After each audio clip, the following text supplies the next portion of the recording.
Hi, and welcome to the Alliance of American Football Facebook Live.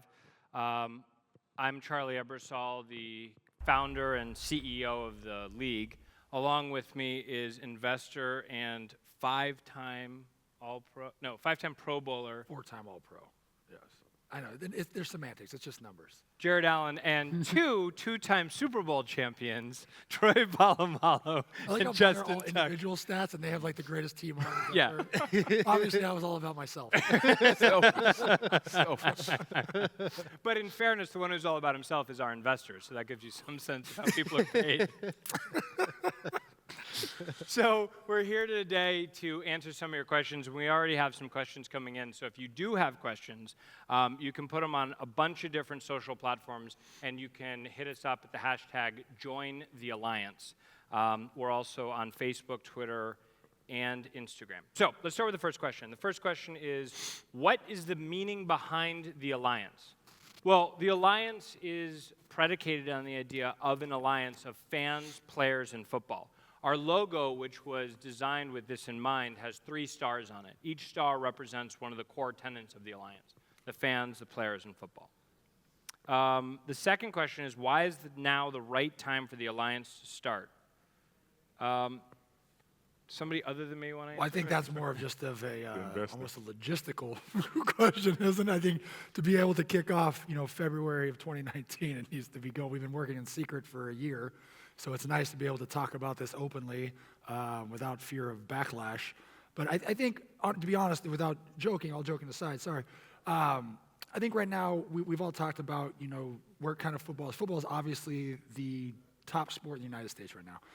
There is a dip, and at every level of football that since I've played, you have some sort of spring football, right? So NFL, you have your OTAs, stuff like that. College, you have spring ball, all within the mind of developing younger players and sharpening the tools of those that are, your starters or whatever you want to call it. So I think right now you're at an influx with the league as far as, with player safety and all these issues coming up. Football itself is kind of under attack. Do I let my sons play? Do I not play? And the focus behind the alliance is, again, it's from a player standpoint, it's overall player wellness, right? So that I think is something that needs to be a focus at every level, whether it's Pop Warner, college, high school, pros. Overall player wellness, being physical, emotional, spiritual, financial, giving kids and young men the opportunity to set themselves up for the rest of their lives because it's such a small platform. Not only that is from the fan standpoint, there is a staggering number of people that quit watching sports after the Super Bowl, right? So why not entertain them? It's a question of why not. And then from the player, from the actual football, to provide real football, right, quality football, and give people that might not have made, the NFL roster, but they were definitely good enough that their career shouldn't just end in college. Why not give them an opportunity to showcase their talents in front of people, create, opportunities that sports bring. For myself, part of what football has done for me off the field is the ability to network, to be able to meet people and to learn new ideas and to expand myself that way. To give them that tool, and not only that, now you're preparing them for when they do get a chance at the NFL or at that upper echelon of end-all be-all, that they have the tools in their pocket because they've had quality coaching, they've had quality game-like reps, and now they're going into this new entity not empty, not trying to figure it out. They've already made relationships, whether it be with coaches, whether it be in the community, and there's so that's why I think right now is a good time for the Alliance. It's just, I think there's a void, and I think we're at a time where you can go one or two directions, and I think this is going to be a platform and a staple to show people that, you can still grow as a human, as an athlete, and just overall. I've gotten this question a lot about asking about the right time. We've been doing this now for a year and a half in secret, so to actually be talking about it publicly it's an interesting change of pace for us, obviously. But I'm interested in what you guys think also, because as looking at what we're talking about building, certainly we've put the foundation in place with top football executives, et cetera, but talk about putting a player at the top of the entity and what that really means. I think the great thing about what this league is providing for the fan is we as players were fans first, just like everybody that watches the games, that in the off season they're fed on these shows that try to keep the fans, that feed the appetite of these fans. These shows aren't created to keep us relevant. These shows are created to keep fans fed because their hunger for football. But I'm sorry, I was looking at this question here that says, when does the season start? When does the season start? So, We should probably answer the I'll bring it all Bring it all together. So the season starts Why Troy's at the February 19th. February 9th, February 2019. 9th, February 9th, 2019. However, the point is that football never stops, and that there's never going to be a season anymore. It's going to be football year round, and we don't have to create these things to feed the appetite. We're actually giving you what you wanted to eat all along, which is real football, real engagement, and it's for the first time ever, fans actually have control. And I think that's the great thing about it too. But from a player's perspective now, and being a fan of the sport and looking at the sport from a fan's perspective and a player's perspective is all enticing for everybody. It only makes the game, the experience, better holistically for football in general. I'll answer this next question for Bill and JK, who aren't here. It asks, how will the rosters be determined for the new teams? So we're going to roll out a lot of the big foundational pieces of the league over the next couple of months, and you'll learn about who our cities and coaches are beginning next month. And one of the things we'll talk about is what our draft and allocation process is. Each team will have the ability to take an allocation from the players that play in their region first and foremost. So our Florida team, for example, will pull from the Jacksonville Jaguars and the Miami Dolphins, the players that played there that established themselves, as well as the collegiate players at the University of Miami and Florida State, et cetera. Each team will have 4 NFL teams that are in their, quote, region, and then they'll also have college teams in that area. We're going to be going into a lot more detail over the next couple of months, so I want to stay relatively high level, but I do like this next question. Why did you each personally want to get involved? And Justin, given that you went to college with me, you have no excuse as to why you would actually jump on board. Yeah, I should have known then to stay as far away from you in any of your endeavors, but for some reason I'm a sucker for Charlie. So, but no, seriously though, when you think about how good football has been to all of us up here, especially the 3 of us who played it and have been, like Troy said earlier, fans of the game from as far as I can remember. Having an opportunity to create something to grow the game, to enhance the game, to give players more opportunity, to give fans more experience around the sport that we all love. And plus, adding in the fact that, the team that we've built, the team that Charlie and Bill has built, getting the opportunity to kind of share our experiences and what this game has meant to us and how we can go forth and make it a better game. I knew once Charlie came to me and told me with all the guys that was involved, that it would be an opportunity to work with some of the brightest minds in the sports, and from the player side and also from the executive side. I mean, for me, I think it was a no-brainer. And plus, giving the opportunity to be a part of player development and again, enhance our players from the 360 well-being of a players from post-educational opportunities, post-career educational opportunities. For me personally, that's something I'm truly passionate about, and I thought that I definitely wanted to be a part of that. Yeah, for me, we try to evolve the game and affect the game as much as we can as players. The way Justin played, the way Jared played, the way that I played. We tried our best to impact the game as much as we could, but in truth, we were powerless. We were just football players, and we were just employees of teams. And now we actually have a part in actually controlling the evolution of the game that you all love, that we love. That is awesome. To be a part of something that can actually really revolutionize and evolve this game that we love is something that any football player or any fan of football dreams of. You were one of the first people to actually get involved. You can't say the great team answer of why you jumped. Yeah, so the truth, if you guys want to know the truth, I'll be the guy up here who tells you the truth. Charlie made me an offer I couldn't say no to. Yeah. You give me money, and then I make you come to events for free. It was a Here's great what's going deal. to happen, Jared. You're going to pay me X amount of dollars, and then you're going to fly where I tell you. Tight. All right, that works well for me. Again, I think both Justin and Troy said it the best, but it's a chance.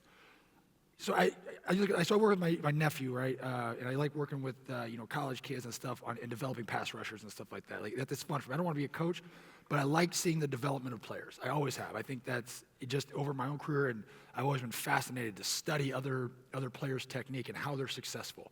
So for me, that's probably the overwhelmingly driving force that drew me to this, is this ability to do all that stuff, but to see and have an input on how players are developed and to see who's going to come out of this league, like you said, the next Kurt Warner, right?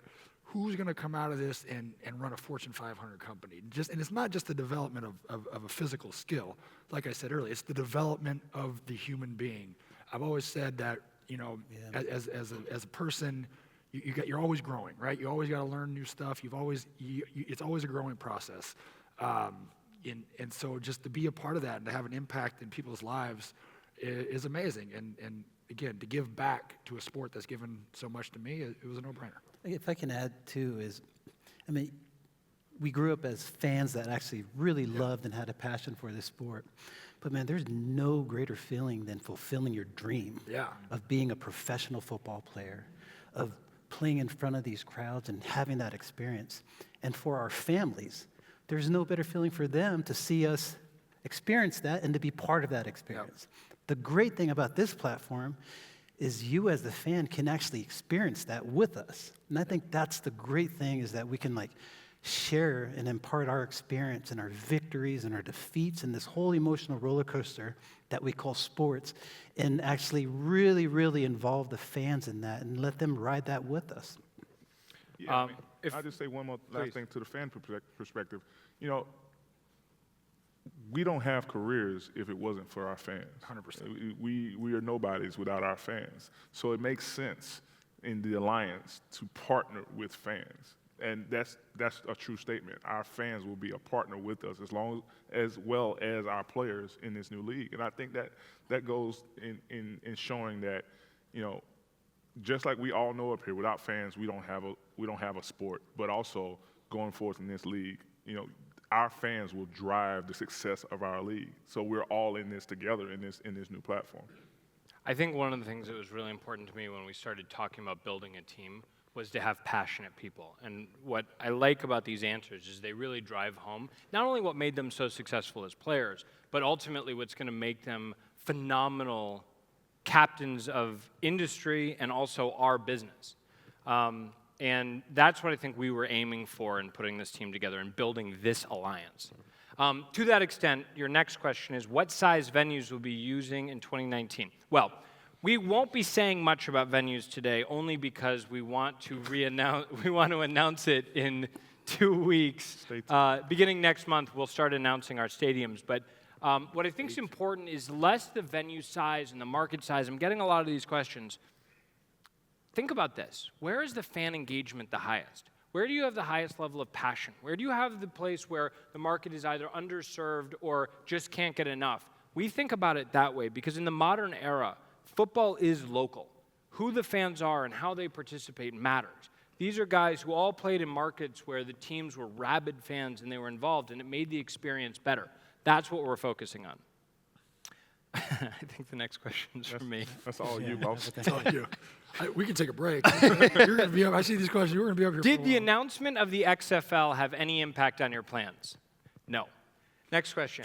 How many jobs will the league create for people who work in sports? That's a great question. It's a great question. I'll give you some sense of scale. So we are talking about rosters of 50 playing rosters. So you're talking about 400 players right out of the gate, as well as support staff. We'll be close to 1,000 people across the country by about this time next year, and we'll begin expanding in our second year. So one of the things that's really important, and I think you guys should talk about this as well, is When you think about the holistic impact of football, it's not just that it goes away and the fans don't have football, it's the number of jobs that football creates in a local marketplace, more than any other professional sport because of the sheer size of the team and the venues, et cetera. And so we look at these markets that when football goes away, a big part of the economy goes with it. So how much can we impact the cities that we're going to play in? Well, I think that's, I mean, again, I think that goes with the overall approach of what we want to do with the Alliance, right? It's the fan, it's the football, and it's the player, or, you know, excuse me. And I think when you have all three of those working together, the impact you have in your community is huge. And we talk about, you know, we want our players to be involved in the community, not just as an individual, but as an organization. That team, we want them to be involved in that community. We want, you know, the person that's from that community to work for that team. You don't want to bring people in from all, you know, you don't want the New York City team person working in California. They're just not going to connect, right? And I think that's what it's about, is connectivity. And when you have this ability to change communities for the better, to create jobs, to create entertainment, to create, you know, I mean, obviously it's going to create more wealth in the community because people are going to spend money on different activities, but you're going to have, you know, you're going to have new merchandise vendors, you know, people are making t-shirts, this kind of stuff. So I think the spread and how far your fingers reach are amazing. And again, it just, there's going to be so many different types of jobs. It's just not sports related. Don't you own a t-shirt company? I had my own personal one for a while, yeah. Okay, so now we know why he actually invested in the league. Go ahead. Bullet Militia is coming back. Yeah, you know, to be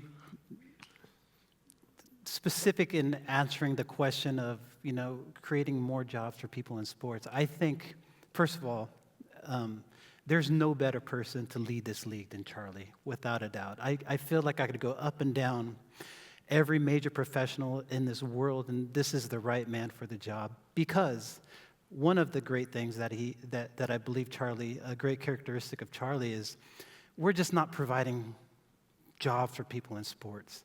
I mean, I think, are going to look at alternative sources on how we support everything in our league, and that we're just not going to marginalize people that are in sports and giving them jobs, but we're going to look everywhere to provide the best product, to provide the best care holistically for the Alliance.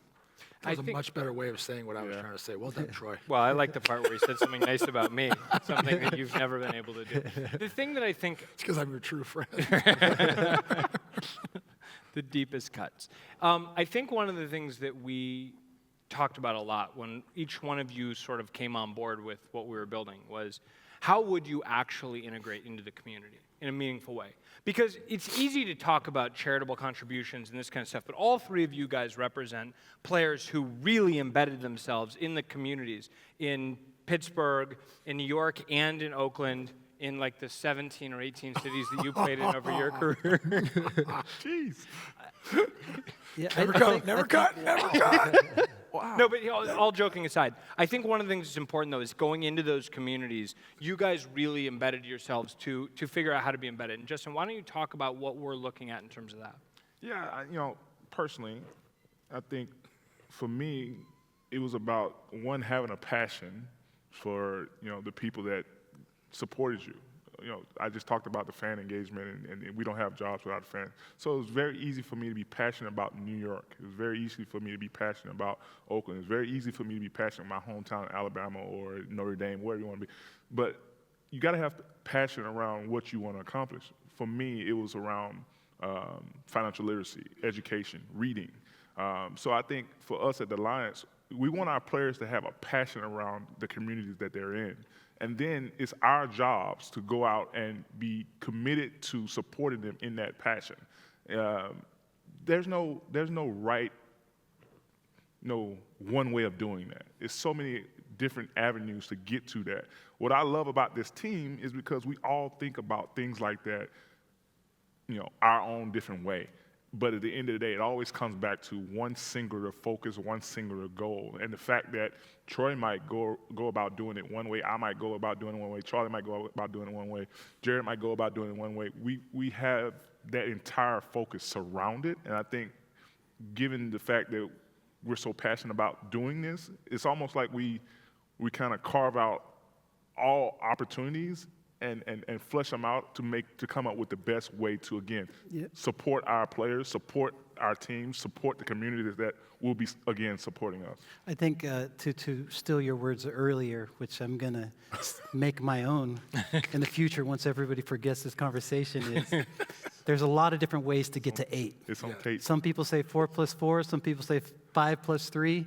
Some people can add. You know? I go 9 minus 1. But the point is that we all were able to fulfill our dreams not on our own volition. We've all had a support system. We've all had people that have influenced us, have doubted us, but supported us throughout our careers. And so to answer the question is everybody has different influences in how they want to affect the world. And I think that if we can find the passion behind each player and what really moves them and what really drives them, and not necessarily being the best, being the richest football player, but being the most impactful person in the community is something that the natural byproduct of that is being a good football player. I think this is a generational point too, though. Sure. I mean, one of the major differences between the Alliance and almost every other professional sports league is that the executives at the top, a lot of the executives at the top are in their mid-30s. And that we look at things as impact, not just as, to your point, financial impact, but what's the community impact?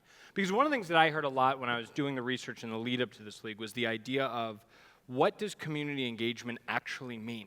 Because, you know, a lot of the conversation around football right now and a lot of professional sports is the separation of the athlete and the league and the decisions that are being made. But a lot of it comes back to, when you see the players that lead the conversation, they're always the players that are the most involved in their community. And I think from a cultural standpoint, and I use that word very specifically, from a cultural standpoint as a league, our goal is not only to encourage them, but to really nurture that aspect of it. Because look, at the end of the day, our players are going to be living in the communities. They're going to be among the community. One of the things that you and Bill were talking about last night was how does a guy who's on the street chasing his dream, the Kurt Warner in the grocery shop or whoever, how do they get an access point? And I think that that's a fundamental thought that we have committed time and resources to because we want to embrace that guy and bring him in as a player. I think a large issue is that as professional athletes, you're celebrities, and people tend to put celebrities in a certain spotlight. And they forget that celebrities are normal people with normal problems. You know, when celebrities are sad, they don't feel any more happier in their sadness than you as a fan. Yeah. You know what I mean? Everybody feels the same sadness, the same anger. So we misplace these celebrities and put, what's great about this league and what's great about our sport, man, there's nothing more American than football. There's nothing more blue collar in sports than football. And that's what the fans connect to. And I think that having this league and having our players be so connected to the community in that way is gonna change the way I think too, everything's viewed. The biggest thing you're going to see different too is we're not talking about players that are going to make so much money that can, you know, a lot of I lived in a different city in the off season, right? So my relationship to my communities were strong, obviously, but it was limited to half the year because I was there half the year. So what you're going to see players living in these communities year round, right?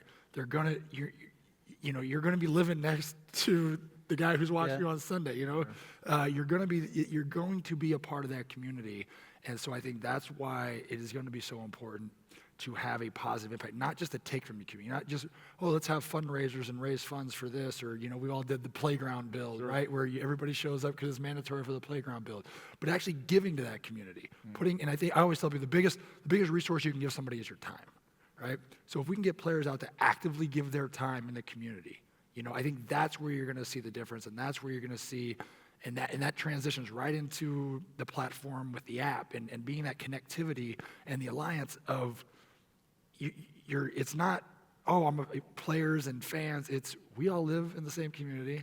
Hey, I'm gonna go.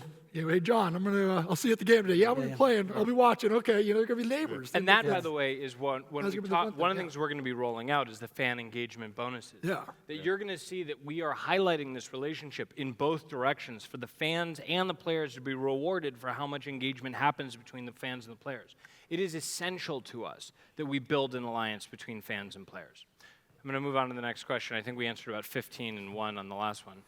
Can you expand on the rules changes as they make the game quicker? Well, obviously the play clock going to 30 seconds is going to expedite the game a bit. I think that there's a number of different rule changes, and there are more rule changes that, again, we'll be rolling out over the rest of the year. But one of the things that we're looking at is it's less about making the game quicker and more about getting more football in less time. Yeah. Because I think one of the things that does happen, and you don't realize it, but between TV timeouts and commercials, you're stopping the game down so many times unnaturally. And players hate TV timeouts, by the way. Well, so People- there was a stat, this is years ago, and I might be totally misquoting it, but they said in a 3-hour game, there's roughly actually 15 minutes Yeah. of actual action. So, like you said, you take away the unnecessary stops, and pace of play picks up. You think about it, you're in the middle of a drive, and you always see this in football too, right? You'll see a guy come and make a great tackle. I promise you, within that series, he's going to make another play. Charlie, you're in production. Yeah. You know, let's maximize this. Let's stop it right now. Let's throw on that commercial. Yeah. You know, It's a good time it's to a good, sell. Yeah, You good know, you time get to a sell sack a on car. a players guy. are like- You get a sack on the guy. They're like, "Whoa, time out! Whoa, no What time do you out! mean? I got this guy's feelings hurt. I need to capitalize I think the on this." important thing, He's though, gonna throw us a behind all picnic that play. is that the players and the fans don't like that as much as giving them just the pure football. Yeah, is so I what think the just fans want, those the two rule players changes want. right there are going to exponentially Yeah, speed yeah. up the pace And of I play think and the feel of the experience. we want what you guys just talked about is also about passion. We want the fans and the players to be able to keep up that energy. The point you just made is you sack the guy, he's more likely to throw an interception on the next play. Let's actually get to the next play. That's a big part of it. I got this old tackle scared of me right now. I don't want him to go to the sideline and get any pep talks. I need him in this moment right now. Speaking of that, what are we doing about player safety? There you go. Well, look, player safety it's a buzzword obviously right now, but it's extraordinarily important. And one of the things that we looked at, and I think Jared highlighted this in the presentation this morning, player safety is about two thoughts. First and foremost, it's about transparency and open dialogue and conversation, which by putting a player at the top of the entity, we think that we're going to be able to have a different type of dialogue. But the other part is we're going to remove a lot of the rule-making and decision-making from the league itself. So we'll have a fully independent panel of medical experts and scientists who are going to develop our procedures and as well as the policing of those procedures so that more than anything, the players know that they can go to an organization that is not driven by anything other than their best interest, which, by the way, is our best interest. Players being healthy and safe and living long, productive lives in which they're able to have, we can enhance the quality of their life after the game is good for the league, it's good for the brand, and it's also just good in general, which I think is one of our core And I focuses. think one of the biggest impacts on player safety is, and I like to call it, player, wellness, well-being, is what people, we really haven't touched base, the quality of coaching we're going to have. With the shift in the way the game is played now, it's, having really good quality coaches that teach you to play the game properly is going to significantly lessen your chance of injury and getting hurt. And I think, once we start, like you said, rolling out the coaching, people are going to see like, oh, wow, okay, this isn't just, just a random person coming to coach. Somebody asked me afterwards, I was being interviewed by somebody, and they asked me, how are you going to get fans engaged right away? They're not going to know the names. And I was like, you're going to know the coaches' names. Yeah. Well, I'm gonna be tap dancing. And plus, we talked about as far as like allocating players to teams in their local market. These players are going to be coming out of local colleges. You're going to know the names. Yeah, I'm laughing at that one too. But you're gonna Let's know the just give that names. question. Like the team in the South, all those SEC schools. You're gonna know those guys' names. A team in the West, coming from USC or UCLA or Stanford. You're gonna know those guys. So to say that you're not gonna know guys' names and players are not, fans are not gonna be excited about these players. I totally disagree with that. Yeah, they're household college names. Yeah. These And- or maybe and- not. and professional and guys. professional names, but, Yeah. but maybe not. Maybe there is somebody that didn't get the shot and was only a junior college player. Those that's are the the cool guys. part. Those are the Who cool doesn't like ones. Rick Yeah, Barnes? those Those are are the the great people that ones. people You know can what get I mean? behind. This Yeah, this man. underdog or. And I think that's one of the things we were trying to drive home with the opening video. That, when you talk about there's nothing more American than football, the tenets of what make America great is the idea that you have innovation and you have hard work, but also it's everyone asking what if. And I think one of the questions we have is, what if you gave guys opportunity and they had a real chance? Speaking of opportunity, if you guys lined up for a 40-yard dash today, how much would I beat you guys by?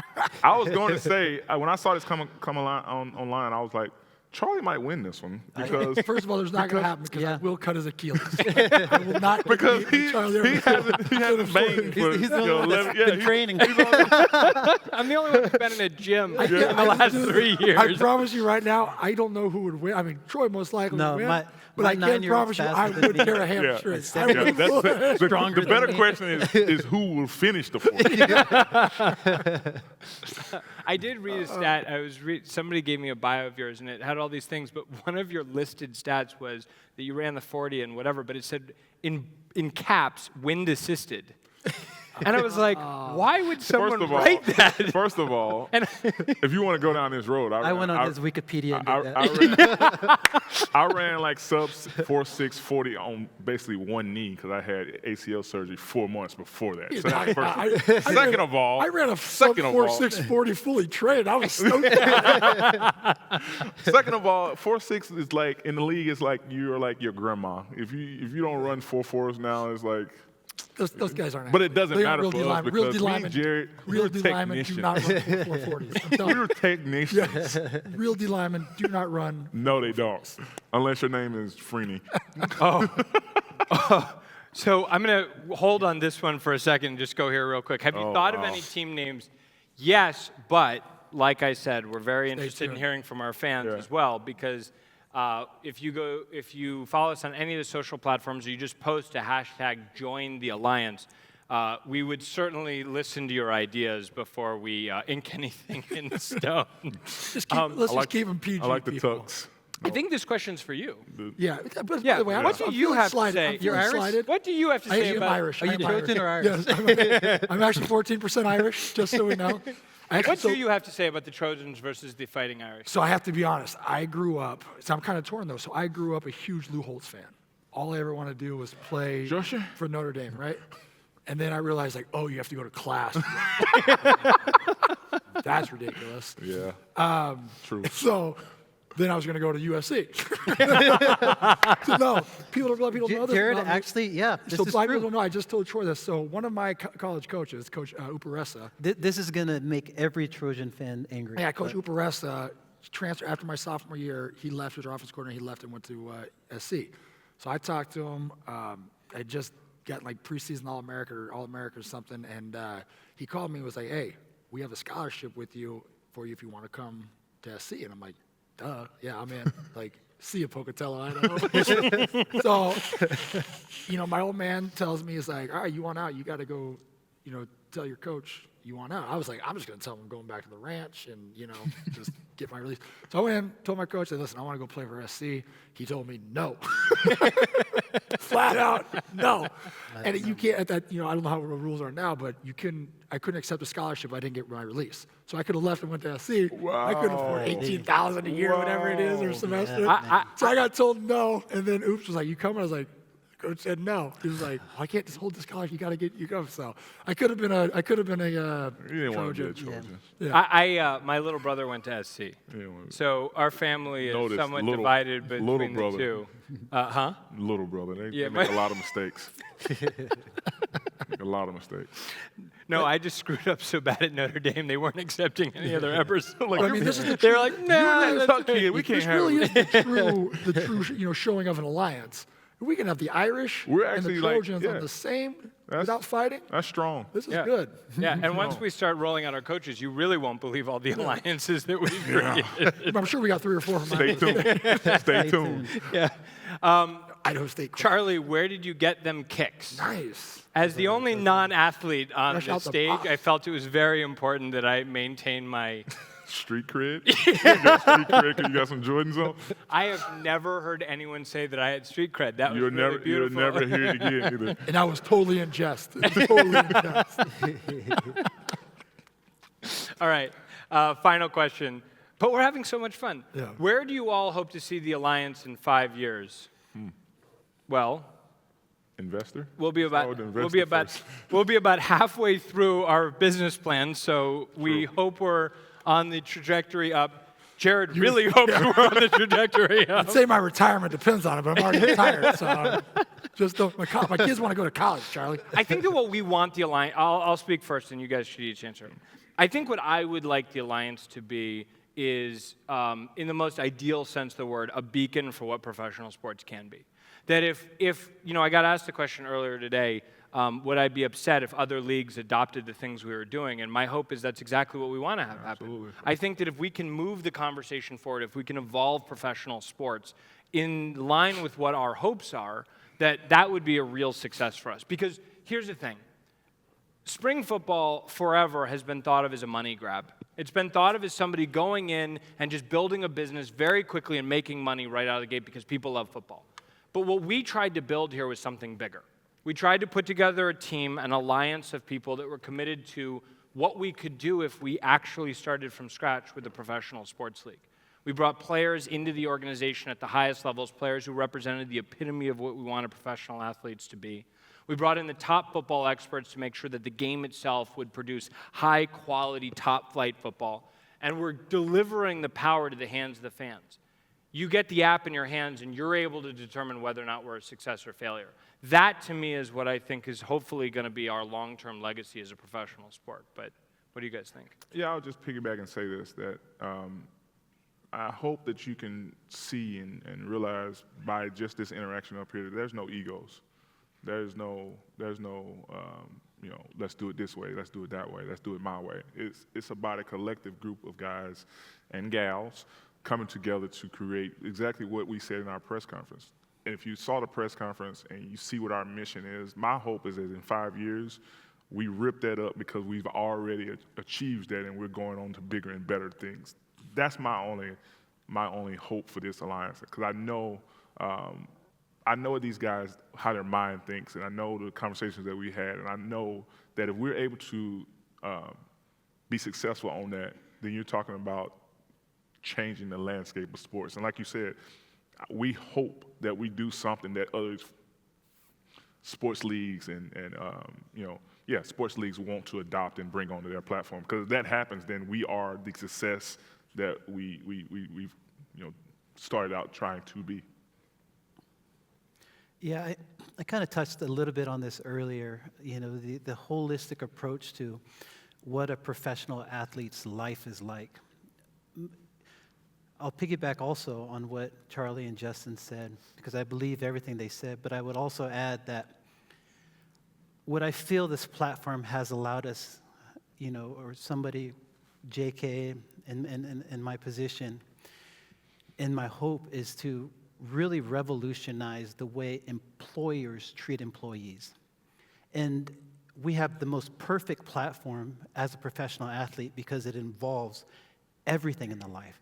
The physicality of injuries, the financial, the financial education, the family, the spirit, all of this really embodies what an athlete's all about.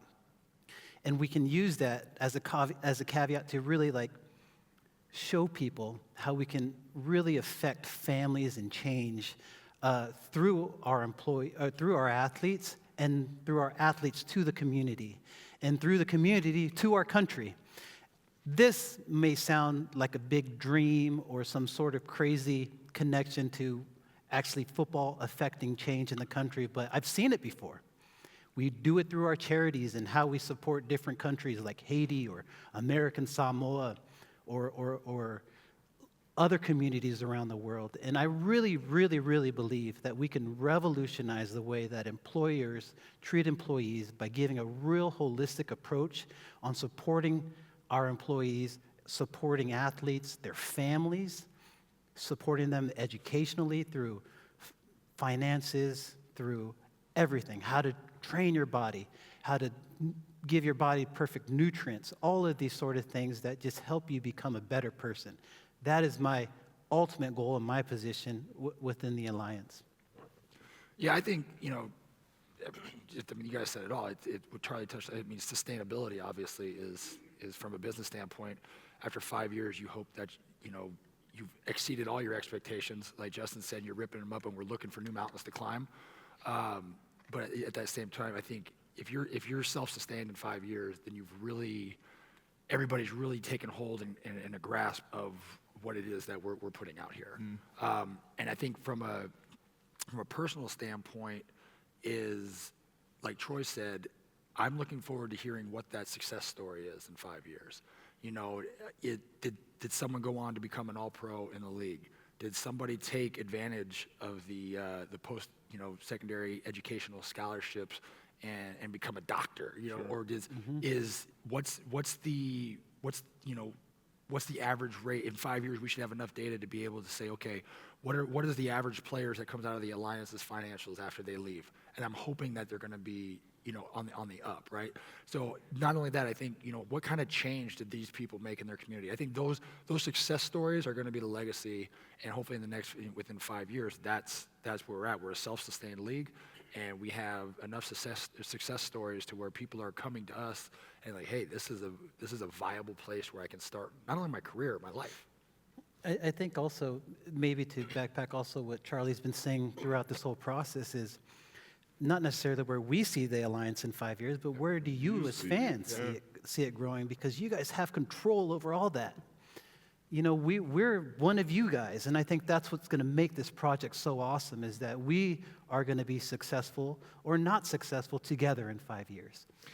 There's a lot of cynicism in professional sports and in the media today. We talk a lot about the negative, we hear about the negative stories, and we hear about everything that professional sports should be that it isn't, or what it hasn't lived up to, or what it hasn't done. So here's my challenge to anyone that's watching and anyone who's going to become a fan of the league. This is your opportunity, with great people at the top, with experts, to build what you want the future of professional sports to be. This is your opportunity to not sit on a couch and throw bombs and discuss what's wrong with it, but to actually join an alliance to build what you want it to be. We've put our team together as a starting point. If you want to join the alliance as a player, as a fan, as an investor, as a team member, as a partner, that's what we want, because this is not about us. This is about all of us, about us here on the stage and you at home and everyone that has an opportunity to come in contact with a professional sports league. So we encourage you to go online, come to our website at aaf.com, sign up, be a part of this team, quite literally join the alliance. Thank you for taking the time today. We look forward to an ongoing conversation. Certainly keep the conversation going online and on Facebook, and we look forward to having this conversation over the next several months with you until we kick off live on CBS. Still can't believe we're saying that. That's awesome. CBS on February 9th at 8 p.m. And you'll be ready to download the Alliance app later this year. Thank you very much.